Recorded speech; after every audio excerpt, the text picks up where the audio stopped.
Hi there, no need to introduce this Sunday's guest. This is her third time on the show. God, you swear that we were related or something. And she's my most viewed video so far. I'm on it. So welcome back. First of all, welcome back home, Zoe. Thank you. Flying visit.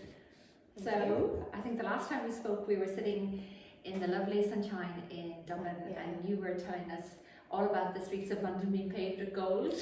And look, at the time, you didn't have worked at the exact plan. At the time, I didn't have a job. You didn't have a job. You had nowhere to live. I didn't have anything really other than this determination that I was going to move. And you had the dream and you had the focus, and dreams come true because you are now living and working in London. Yeah, I got a job and a house in the space of a week, and then I moved 2 weeks later. So, kind of give us a kind of a summary. What are you doing in London? I got a job, would you believe it? You're still work. I know. I'm in the whole 8 to 5:30 lifestyle now. I think everyone that maybe has seen on my Instagram and stuff think that I don't have a job and I'm just spending my life eating lots of food, which is only partially true. But I work now in content marketing. I was going to do a master's. I think I mentioned that last time. And then I decided against it because I did a few interviews, and the first interview I did, I got a job. So worked out quite well. I think we've kind of had a laugh about kind of what you've gone into, because look, you worked with me when you were growing up, and you kind of almost managed the show in the end. And you used to always say to me late at night, "Mom, I just don't think I ever want to do what you do for a living." You do it I love from PR, and I still do PR as well for select clients. But you kind of essentially are doing digital PR. Digital PR is known as outreach, and I'm slightly in outreach. I'm more in content, so I'm in content marketing, and I do a bit of copywriting as well, just because, And what's the DNA of what you do, Zoe? She's full of all of these terms. See, I used to always take the piss out of my dad. I used to always make fun of my dad for all the acronyms that he uses in the business world, and now literally 2 days in, I was using them because it's what everybody talks in. So it's been a bit of an adjustment, but I've learned I've only been in the job for 2 months. Clapham, you went to visit me in my lovely little flat. I sure did. So I live just outside Clapham, which is apparently quite an Irish area, but I haven't met any of my fellow Irish people thus far. Flat, I lived there. I moved to one of my best mates, Emma, which I think I mentioned last time as well. And we both have rooms upstairs, with 2 other girls, Rachel and Charlotte. And we're all the same age, and we all get on really, really well. So I think I got really, really lucky, because if I didn't move over with at least one person that I knew, it would have been really, really difficult. But yeah, it's London, particularly for my age group at the moment, is really the place to be. The amount of people that I know that have moved there in the last 2 months. And actually, a lot of people, since you moved and they're watching your Instagram stories, they've kind of said to me that they're thinking of moving over, or their daughters, sons are thinking of moving over. And the big issue is finding accommodation and finding a job. So how did you find accommodation in the end? Because I know it was really, really long. I started looking in April. Myself and Emma had decided that we wanted to move to London last August, and then we started looking properly for accommodation in April, hoping to move over in June, July, and then that kind of got pushed back because things were still on, there was a bit of uncertainty still about COVID and all that kind of stuff, so we ended up pushing it back. But we were looking for all during that time, and things were just either crazy expensive, not that nice, in a weird area, or you'd ring the real estate people or you'd contact them and they'd be gone within an hour. They'd be they'd reply to you, be okay, can you be here for viewing at 4? And if you try to explain the fact that you're in a different country, they're they message you at 4:30 and be well, it's gone. It was that for a really long time. And then we got lucky with kind of it's an agency that we eventually went through, and we saw the house online, saw the flat online, and within an hour we'd signed the lease. It just happened, I remember. That's happened just like that. So we're all paying by room though, which makes things easier. So there was myself and Emma signed in, and we had a girl that we'd been, Rachel, who we'd been speaking to for a number of months about moving in together. And then we had another girl as well, but unfortunately things moved around. But then we went and found Charlotte for the last one, because we were concerned then, because it was by room, that we wanted it all to be young girls. We didn't want a 35-year-old man moving into the room downstairs and make things quite complicated. And so we literally signed the lease, and that, the pressure came because I I wasn't expecting to get a job. I kind of thought that I would get a job when I was over there and maybe have to have like an interim job, like go back to making coffees for a while or something. But I was lucky enough that I did a few interviews for the company that I'm working for now, and I got the job. And they gave me like the space to work from home.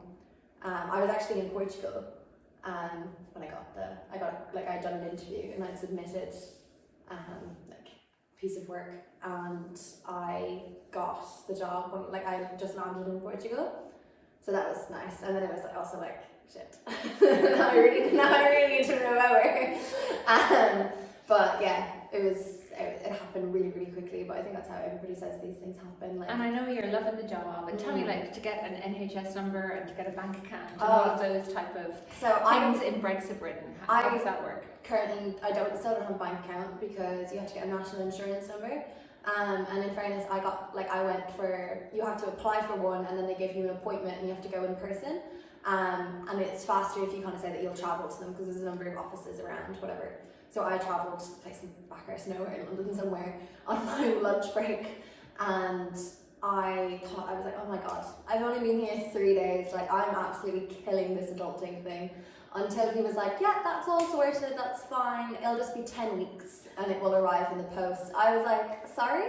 I was like, it's not on the computer, like directly in front of me, like could you not just give it to me now? But I was really worried then because I thought that I wouldn't be able to get paid. Luckily my company now pays me into my Revolut, which they don't really use in the UK, they use Monzo, but Monzo's not very good. But I now pay for everything through Revolut because you don't get screwed with exchange rates. So yeah, that was one. I have an NHS number, that's the easiest thing in the world to get. You literally like look up your local GP, wherever you're settled, like wherever you're living. And you have to register for the GP, and when you register with the GP they'll probably give you a call just to ask like when you moved there, and you have to answer a number of questions and all that kind of stuff. And they sent me an NHS number within a week, so I have one of those now. And then other adult stuff, phone number was another pain in the ass to get. I've cancelled my Irish number, and you can't get a bill pay in the UK unless you've been a resident for like 3 years, so you have to do pay to go. But just the whole moving around SIMs and everything, you might have to get your phone like jailbreaked, or you can ring Vodafone, but they're not very helpful.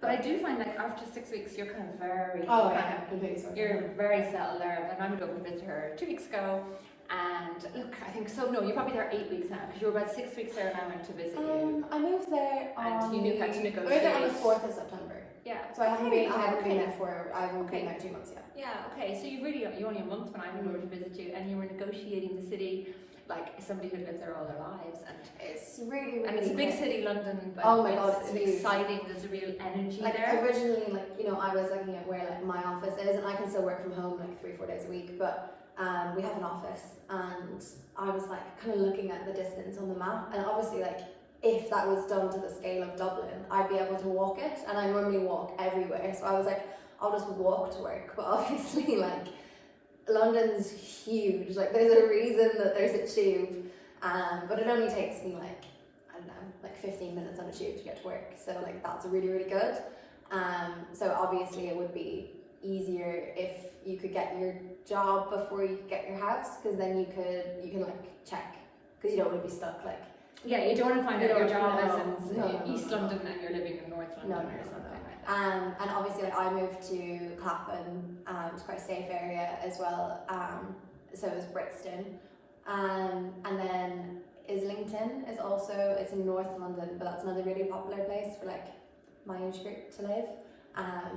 So there's like quite fun, and Clapham's very fun. It's like really good like nightlife, restaurants. And you're happy to get DMs from people who are thinking, oh, 100%, yeah, moving over, if you want to send her a DM. I mean, I can't answer all your questions, but I can answer a lot of them.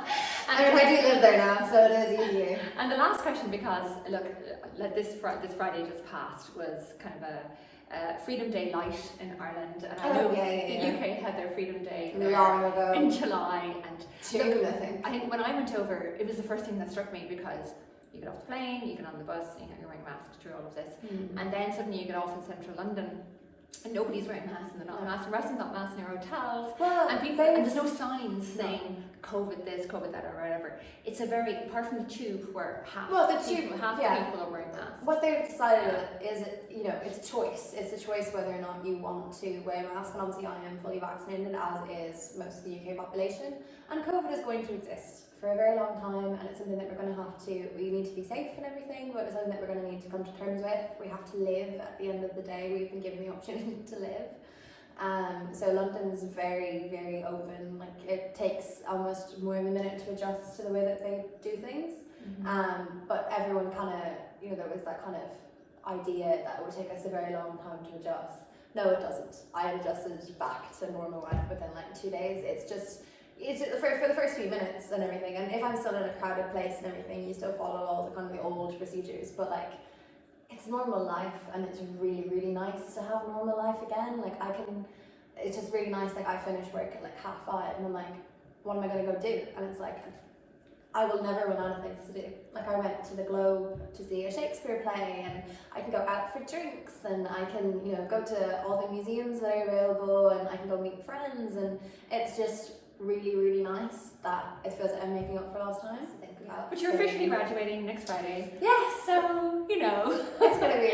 It was worth it. It was worth it. Zoe, thank you for sharing your update. Very welcome. I'm sure you're all dying to know. And again, if you have any questions, DM Zoe directly. Zoe Dots on Instagram, and she'd be really happy to answer any questions you might have on moving to London town. And I'm going to be there 6 weeks, but I'm an expert. Don't you know? I'm sure there's many other people that you've contact, but I'm definitely I'm a friendly option if anybody is thinking about moving over there. Thank you for listening to both of us, and we both wish you a wonderful week. Oh, sorry. I was saying, I wish you what? I was saying, but wish you Merry Christmas. I was like, I'm still ready for that. A wonderful week. Have a great week, and thanks for listening to me ramble on.